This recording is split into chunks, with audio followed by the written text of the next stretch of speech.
Hello. Hello. I hope you are well. I hope you are prospering. Welcome back to another video. My name is Candace Rawls. I am half of Wealthy and Relaxed. My husband, Jordan Rawls, is the other half. And you know what? Today's video is going to be a little bit different. I'm definitely like a person who's always taking notes and jotting down what inspires me from different quotes and videos that I'm consuming, or books I'm reading. So today I'm going to like look through my top, 3 to 4 quotes that I have in my notes from this month of November and just chat through them, and let's just see what happens. I said my prayer. Holy Spirit, Lord, guide me. Let it touch those it's supposed to touch. So we just gonna roll with it. All right. So a little life update about me before we get started. I'd like to just share what's going on with me. I'm doing well. We are just in a season of preparing for baby number 2.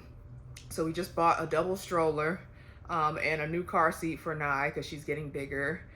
So we're just preparing for baby. We're gonna do a little gender reveal on Thursday, so we're looking forward to that. We've been sharing the link out with our friends and family for them to guess the gender. And yeah, I'm just feeling really good. I'm just feeling filled with gratitude. I hope you are well. All right, so today's quote is, and I've said this in a previous video, but it's just a really good quote. Stress is focusing on what isn't. Stress is focusing on what isn't. And I had a good friend of mine, she's an older woman, share this quote with me when I had just given birth and I was staying home with my daughter and Jordan had went back to work. And so, I was just in this season of just being kind of stressed out. And she was like, Candace, stress is focusing on what isn't. And my therapist was also telling me that, the best thing for us, when it comes to anxiety, if you struggle with having anxiety, is not thinking too far ahead, not thinking too far ahead into the future, wondering what's going to happen with this. What if that doesn't work out? What if, because that also is going to bring stress because we're focusing too far on what's ahead, right? So the best way to practice self-care is staying in the present and also assuming the best, assuming that all things are working out for your good, assuming that, God is giving you the strength and, the daily bread, all that, supplying all your needs that you need for today, right? So not worrying about the future, not wondering how things are going to work out, and just, not consuming our thoughts of just thinking about things that we don't want to happen, right? And Myron Golden talks about this all the time. He says that anxiety is spending my present energy on future outcomes that are undesirable to me. And I had to memorize that quote because I was like, whew, anxiety is spending my present energy on thinking about future outcomes that are undesirable to me. And so you're spending all that time on outcomes that you don't want to happen. And really you're wasting your energy because now all that time that you spent thinking about what you don't want, you could have been putting that energy towards assuming the best, assuming what you don't want, partnering with God and being obedient, asking him, God, what is my next best steps for you want me to take in this season? Versus just thinking about what could go wrong, what you don't want. And just praying and believing and assuming the best.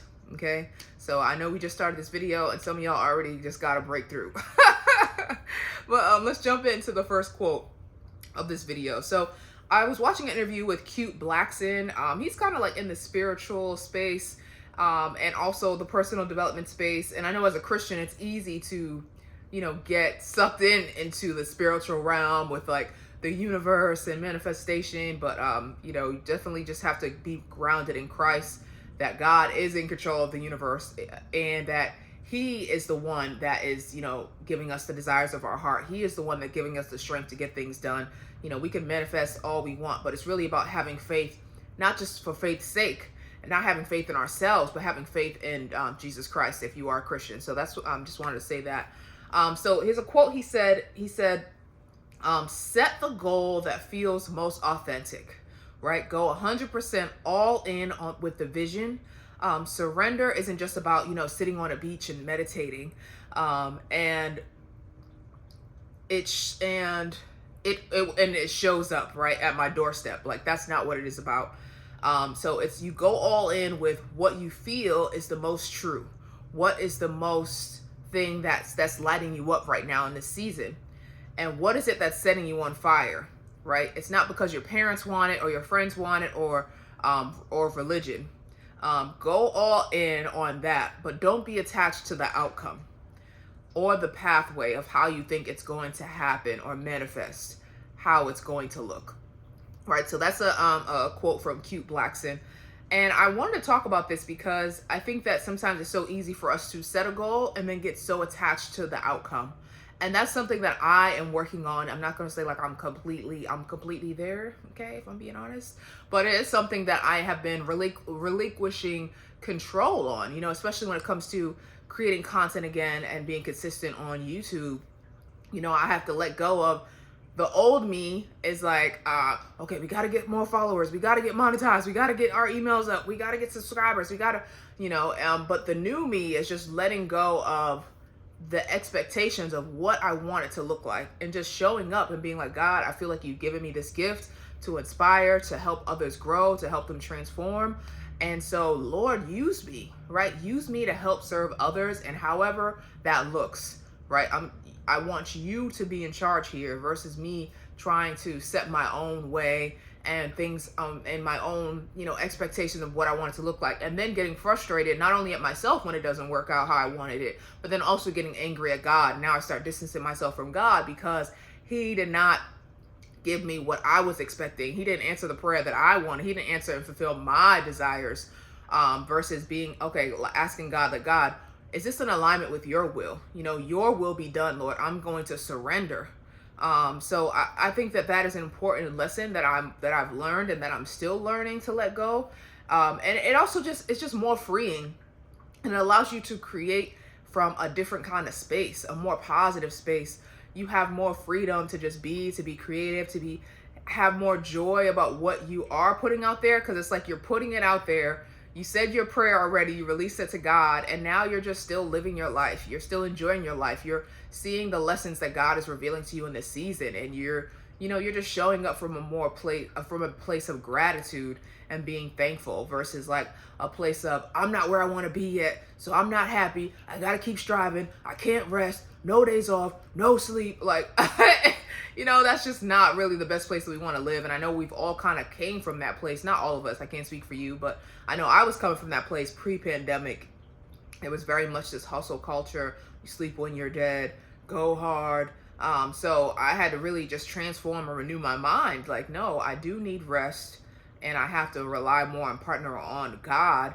And, I'm not the one that's manifesting things. Yes, we're big on setting goals, and here as being transformational coaches, we want to help you move forward, but we also want to help you partner with God and make sure that, you're doing what's in alignment to his will and aligning our desires in our heart to what he would have for us. Because it's so easy for us to be in this world, and now we're chasing the worldly desires. We're chasing the things that we see on Instagram. We're chasing, what we're seeing people talking about on YouTube. We're chasing what we're hearing people talking about at conferences, how they have all this money, all these cars, all this fame, right? We're chasing this, and we lose track of what God has for us, right? What is the scoreboard that God has for us versus chasing the scoreboard of the world? And I'm going to get into a little bit more about that topic later.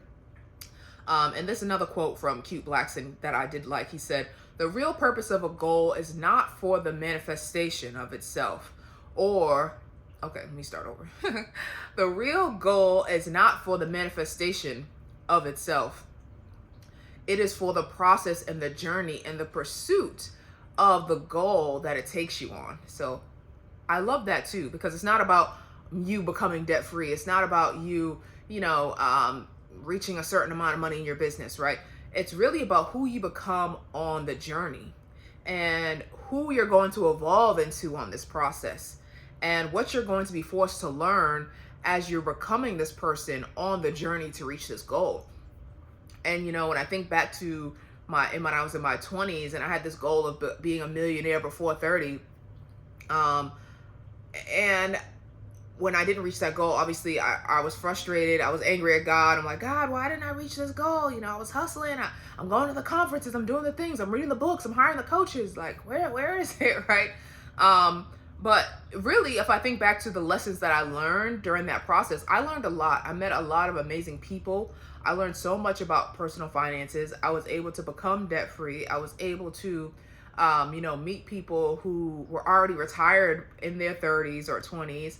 I was able to travel. I was able to show up and create content and help other people with their finances and change their life. I was able to do debt challenges with people able to pay off almost $40,000 of debt in a certain amount of weeks. I was able to do all these things. And I was able to, now I have this financial knowledge and now I could pass it down to the next generation. And it's like, once you have this wisdom, like no one can take it away from you. So I have to be grateful for the lessons that I did learn, right? Even if I didn't reach that goal of being a millionaire by 30, guess what? I'm still better off because of the wisdom that I did apply, because of the knowledge that I learned. I was able to have a debt-free wedding, right? Me and my husband are able to be better with our finances, and we're just in a good place financially. I'm able to be a stay-at-home mom because of how we planned our life, and it's just all important, right? So nothing is wasted. That's what I want. That's what's coming up for me. Nothing is wasted in your life. So even if you didn't achieve this goal, that might not even have been what God wanted you to achieve, right? There's a lesson in everything. There's a reason why you are where you are. And how can you take the lessons from what you've been through and win with that, right? How can you just, again, coming from a place of gratitude, I'm grateful for the lessons I learned, the people that I met, and the wisdom, the financial wisdom that I did learn along the way, because like I said, it's still paying off today, right? I still know how to pay off debt. I was debt free before we bought this mortgage, right?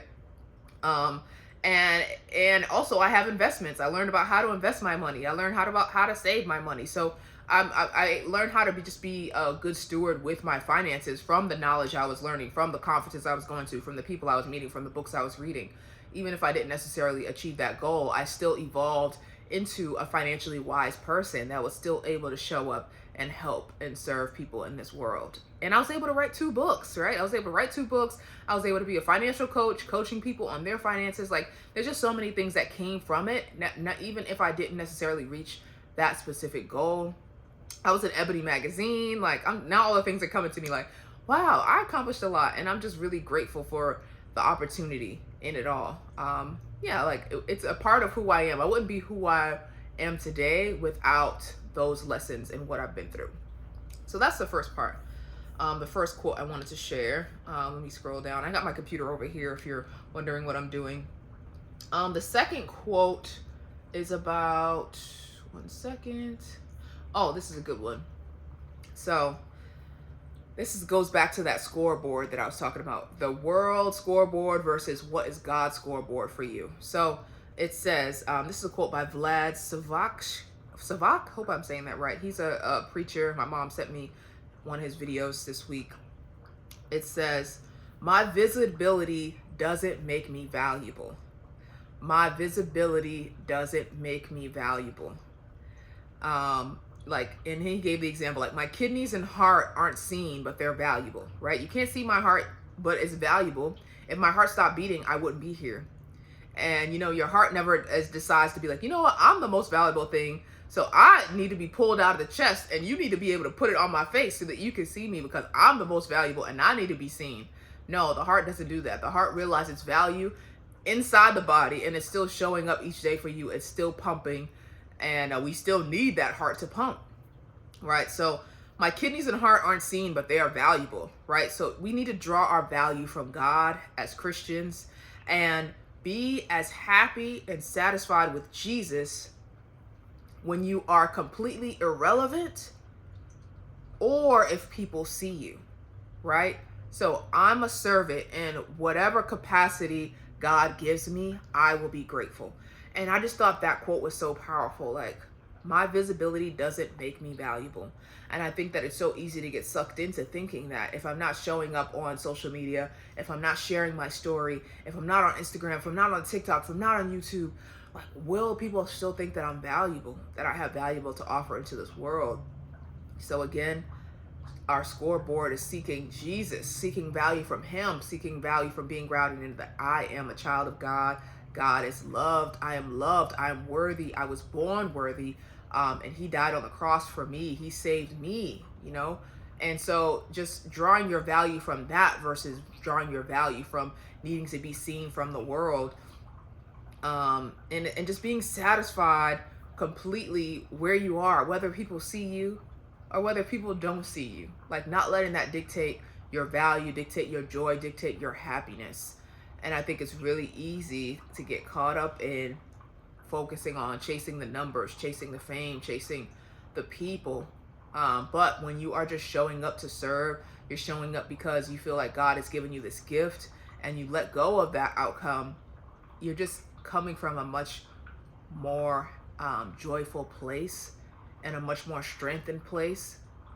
And you're seeking, now your validation is coming from God. It's coming from a source within that won't run out as long as you continue to seek him, you continue to pray, you continue to read your word, you continue to believe. And I think that that is just a really powerful lesson that I also had to learn. And there was a video from, I think she has there's two friends, they have like For My Sister's video, and it was a clip going viral with them saying like, you know, a lot of people are just trying to show up and just, they have to be seen on social media. And sometimes it causes you to not live your life because you're just like, I gotta keep producing, I gotta keep producing. And sometimes I have to take a break from social media just to live my life, just to be present, and then come back and share what I've learned, share what I've learned in my quiet time with God, share what I've learned on my walk, share what I've learned just being with my family and just being present. Like, because sometimes if I'm just always so consumed with having to show up, having to share something, it's hard for me to always have that time to reflect and to be present, and to let God download those lessons into me. So, and also it's okay if we're not, 20 something, 30 something, 40 something. You are, at each year as you age, you're getting wiser, you're learning more wisdom. Like in the clip, she was talking about how like you could be 80 years old and now start to come out with a podcast, because think about all that knowledge you've learned throughout those years, all that knowledge you've accumulated while you're just being present, living your life. So there's value in that. There's value. The whole point of this video is saying that there's value exactly where you are, no matter where you are in this season, in this life. There's value to it. And then the final quote, because this video is getting long, trying not to let it be too long, is this is from a video I was watching yesterday. I don't know the guy's name. He's a creator. He's Christian. He has like 4 or 5 kids. And he used to be like a skateboarder. I don't know, somebody say it if you know his name. But he had a video about, accepting your lot in life. He said, accept your lot in life, and where you are is where you're supposed to be. And working from that place and being satisfied with exactly where you are, right? So not chasing the wind. And he was relating to Ecclesiastes, the Bible verse, Ecclesiastes 6:9, where it says, it is useless. It's like chasing the wind. It is better to be satisfied with what you have than to always be wanting something else. It is better to be satisfied with what you have than to always be wanting something else. And I think, again, it's so easy in today's society to always be wanting more. But if you're always wanting more and you're never satisfied with where you are, that's a miserable life. And it just causes you, again, to not be present.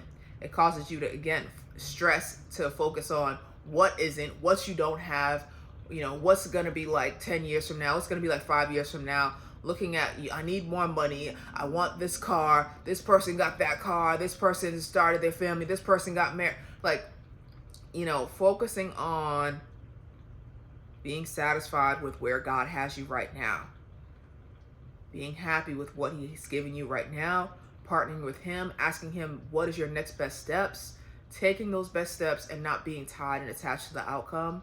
Like, that is a game changer. And then just living your life, being present, spending time with friends, spending time with family, doing hobbies, like, eating good food, like exercising, reading a good book, reading the Bible, just going to church, being in community, being social, going to events. Like, all these things are important and allow you to live a well-rounded life, a more joyful life, and just a life where you're just in gratitude versus feeling like you don't have enough. You're always going to need more. And so then it's like, when will you ever just be able to just be wealthy and relaxed?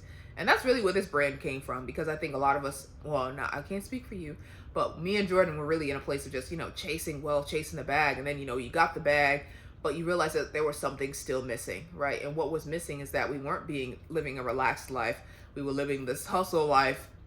And when we, just paused and just got more connected with God, and just really started focusing on our family and what's aligning our heart with what God's desires are for us, we were a lot more happier when we let go of what the world is saying we should want, what the world is saying we should be, chasing. And it's just more freeing. And I want that freedom for you as well, to just praying that God can align your heart with his desires. Continue to seek him, and tap out a little bit more on tap out on what the world is saying you should want, because the world, it's just, the flesh is never satisfied, the flesh is never ending. So we have to continue to crucify the flesh and surrender to God and what he has for us, because I believe he's working everything out for our good. But thank you so much for this video. I'm gonna go take my little nap now while my daughter is napping. I pray she naps for at least another 30 minutes. But thank you for tuning in. If you are looking for a transformational coach to help you on your journey, maybe you're feeling stuck, maybe you feel like anxiety, anxious thoughts are consuming you, maybe there's just some deep beliefs that you want to work on so that you can move forward and be able to partner with God and be obedient to what he has for you in this season of life, and you're looking for some accountability, some coaching, an action plan for you to take, I would love to sit down and work with you, and my husband would love to sit down and work with you.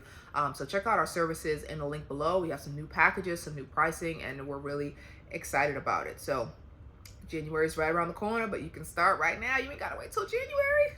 All right, y'all, be blessed, be well, and yeah, just really taking what I said in this video. How can you continue to just be more present, be more grateful, and be satisfied with where you are while partnering with God, as he continues to align your heart with his desires for you. All right, later.